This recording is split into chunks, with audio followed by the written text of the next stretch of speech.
Hello everyone, welcome to part 12 module 6 computer networks. So far we discussed the concept of TCP in detail. We saw all the how TCP is handling the congestion control, flow control, everything. So the last topic was that is on the previous video we were discussing that congestion control in TCP. So let's finish that topic with an example. So that is being asked in GATE 2012. So it's a previous year GATE question that is from the congestion control, and we will see how it is to be solved uh, with the help of the concept that we studied, or with the help of the additive increase multiplicative decrease algorithm that we discussed in the previous lecture.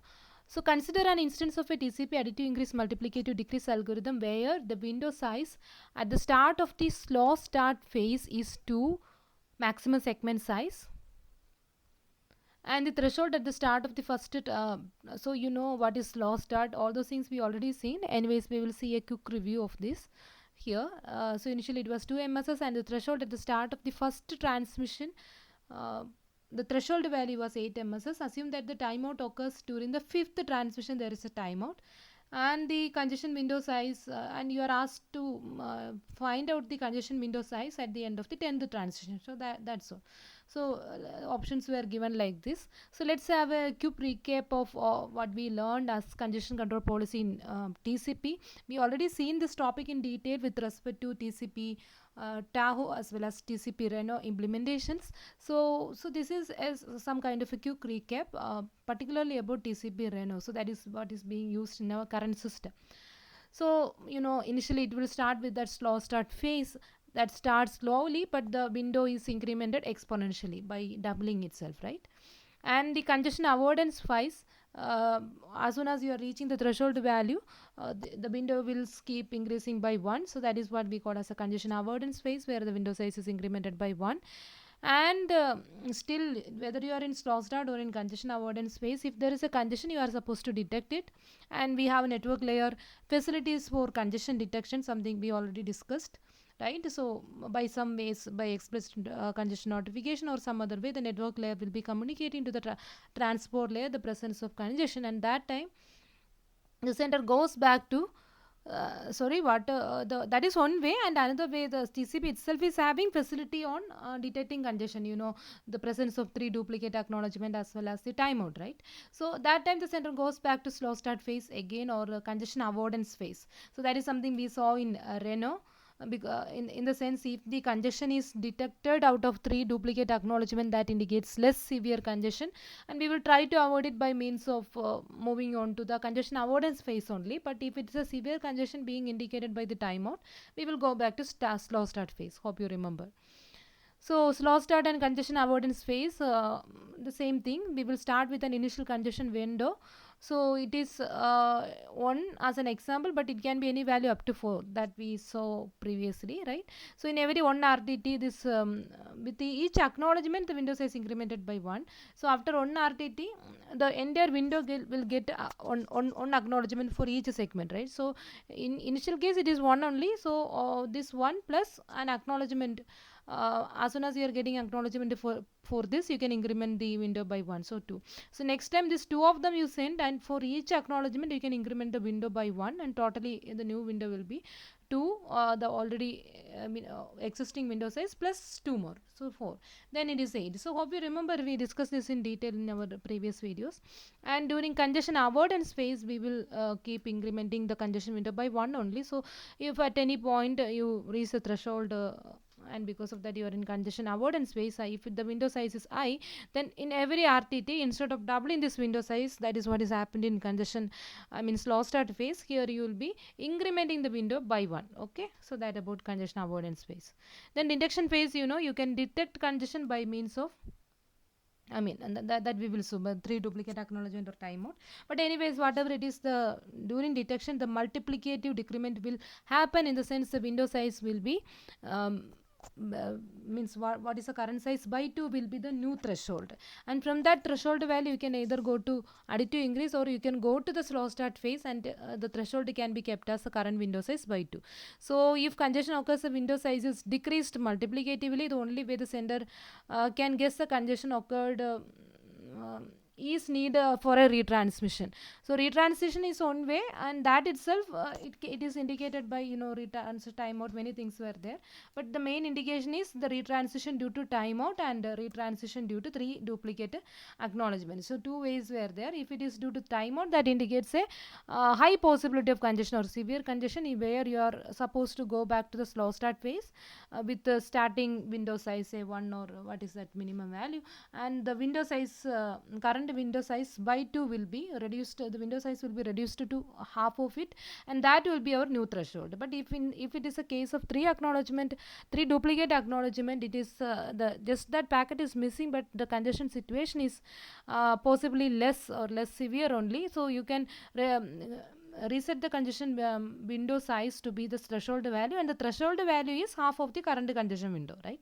And from that point you can go to the avoidance phase, that is additive increase phase. So altogether you can call it as the additive increase multiplicative decrease protocol with the slow start. So this is the one that is being used in TCP Reno implementation, right? So that about, I just thought of giving a quick recap, and now with the help of this we can see how to solve the previous question. I mean, we discussed already. So the initial congestion window was typically we will take it as 1, and we already seen it can be up to 4. Any MSS is fine. So in this problem they are taking the initial window congestion window as 2 MSS, and the threshold is 8 MSS. So tell me, after 10 the transition, what is the situation like that they are asking. So the first transition means you will send this. So this is your transmission number 1, right? So after that you will get suppose things are going fine, because in the question it is given that assume that a timeout occurs during the 5th transition only. So till that 5th transition things are going fine. So that is the meaning. If this is the first transition, then during this first transition you are sending this 2 MSS and you are getting acknowledgement. If the within that RTT there is no issue, then you will be double your congestion window, right? But the next transition you are supposed to double it, but the threshold value is 8, right? So what you can do, so okay, this 8 is fine, you can double, but this is the third transition. Now when it comes to the fourth transition, if you're doubling it, it will be exceeding the threshold value, right? And the threshold at the start of the first transition was 8, so the threshold value will be exceeding if you are doubling it further. So at this point onwards it will go to the avoidance phase, that is additive increase. So 8 onwards, next it will be 9, right? That is the fourth transition. Next it will be 10. So that is the fifth transition, right? Now during fifth transition, it is given in the question, there is a timeout. There is a timeout during fifth transition, and you know how to deal with the timeout situation, particularly in TCP Reno. So that is something you are supposed to assume in as default procedure. So you will go back to the slow start phase, right? So the next window you will be sending will be 2 only, because you are starting from beginning, that is from the slow start phase. And also you will make the new slow start threshold value to be the current window size by 2, so that is 5. So previously initially it was 8 MSS. So now due to this timeout you reduced that threshold value to 5.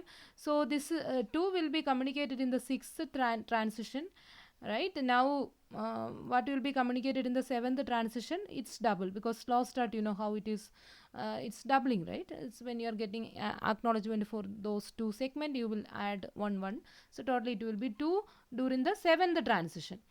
Now what about in the 8th transition? Can you double it to 8? You can't, because the threshold value is 5. So if you are doubling to 8, the threshold value will exceed, so that is not allowed. So what you have to do, you have to go to the additive increase phase, because you are not supposed to break the threshold, right? So the next value you will be sending will be just +1, that is 5. That is on the 8th communication. Now on the 9th communication you will be sending a value of 6, right? That is, and on the 10th transition, so that is what is being asked in the question, what you will be communicating will be 7 MSS. That is on the 10th transition. So the answer to the question is, find the congestion window size. The congestion window size is 7 MSS, right, during the 10th transmission. The options were given like this, and you can see that the 7 is here, right? So it is explained here again, so you can go through this. So initially it is starting with the two MSS, then in every one RTT, during second transition 4, then 8. That is the threshold, and that point you will go to the additive increase. So 9 and 10. Now this is the fifth transition. There is a timeout. So as it is timeout, you are starting from slow start. That is from 2, then 4. Now the threshold value is set to, now we reached the threshold. So threshold value is to be set to the current window where that issue occurred by 2. So that is 10 by 2, which is 5. So as you are crossing that threshold value, you are forced to reach the AIMD procedure. So next you will be sending 5 only additive increase. Then so with this okay, so 5, then during 9th transition it is 6, and during the 10th transition it is 7. So the answer C is answer to that question we discussed.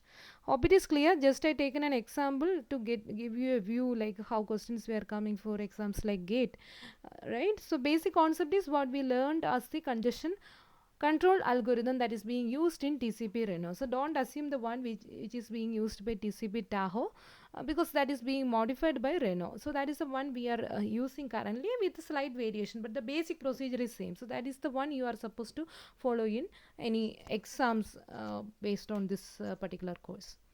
Yes, thanks for watching. Maybe with this we may stop the particular topic, and we will go to the application layer protocols from the subsequent videos. Yes.